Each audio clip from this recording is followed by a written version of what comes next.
AI hallucinations are a good thing. They keep us on our toes, allowing us to exercise those critical thinking skills. They remind us that thinking is hard, regardless of who or what is doing the thinking. And they teach us, if we are willing to listen, on how to use AI effectively. Not what you're used to hearing about AI hallucinations. Allow me to explain. Hi, I'm Paul Trent, aka That Networking Guy, coach, speaker, trainer, and content creator. All of us have lived with, worked with, or gone to school with someone who talks out of their butt. Do we fuss at them every time they tell us a half truth? Do we refuse to talk to them? No. What do? We continue to have conversations with them, but we do so with our critical thinking skills up. And we don't act on anything they tell us until we have verified it with another party. On top of that, we don't think twice about it. Why aren't we giving AI the same courtesy? 𝗙cie𝗂𝗀𝗃𝗂𝗀𝗀 used to do this joke about people who fuss at their phones because sometimes the signal is weak or strange or something. And his point was, it's going into space. Can we give it a second to come back from space? We have this amazing technology that can go through all of human history and data and pull and analyze and report on tons of data super fast. Sometimes it talks out of its butt. Can we give it a second to come back from space?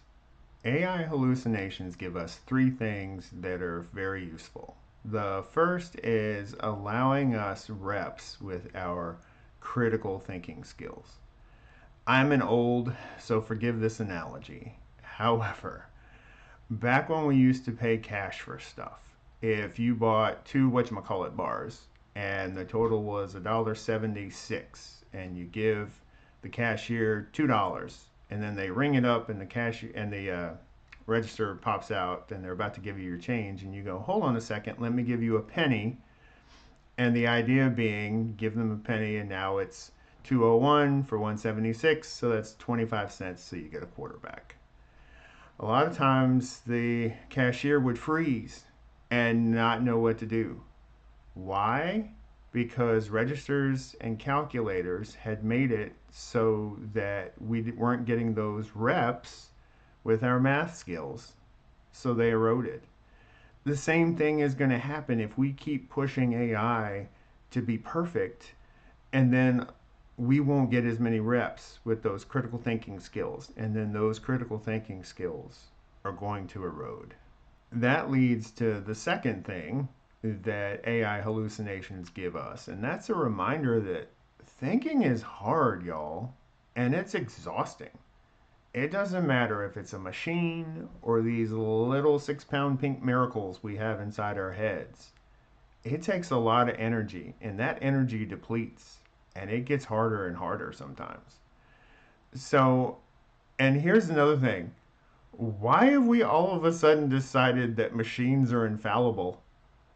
From your car to your AC unit, your refrigerator, the piece of software you use, every single instance of machinery since the dawn of time has needed maintenance and care and leeway when sometimes it doesn't perform properly. And eventually it needs to be replaced. But now that we have technology that simulates thought, all of a sudden we think it should be perfect all the time. This doesn't make any sense. So just remember, these are machines, and give them the proper birth that you would anything else. I will concede that there is one huge difference between AI and other machines we have used, and that is we can talk to it. And that leads to my third point about hallucinations, and that is if we are willing to listen, they will teach us things about how to use AI more effectively. So the next time you ask AI a question and it comes back with something like, turkeys can fly, that you know isn't true, rather than just getting upset because it lied to you or had a hallucination, instead, push back. Say, Actually, turkeys can't fly.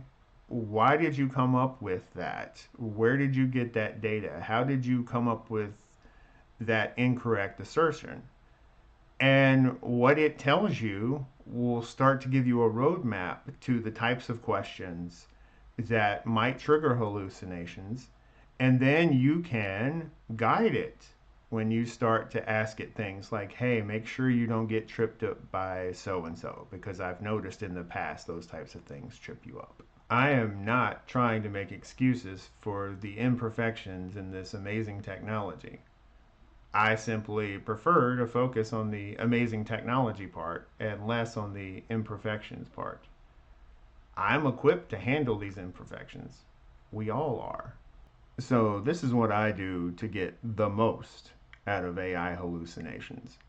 One, when you are writing a prompt, make sure you have some sense of what the output should be. Two, if what comes back is not within those parameters, push back.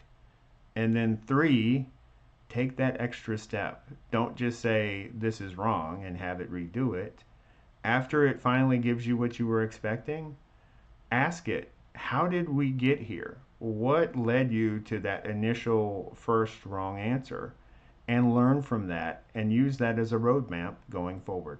Thank you so much for watching this video. I hope it's given you a new perspective on something that we're all kind of thinking about as we're making our way through this amazing technology.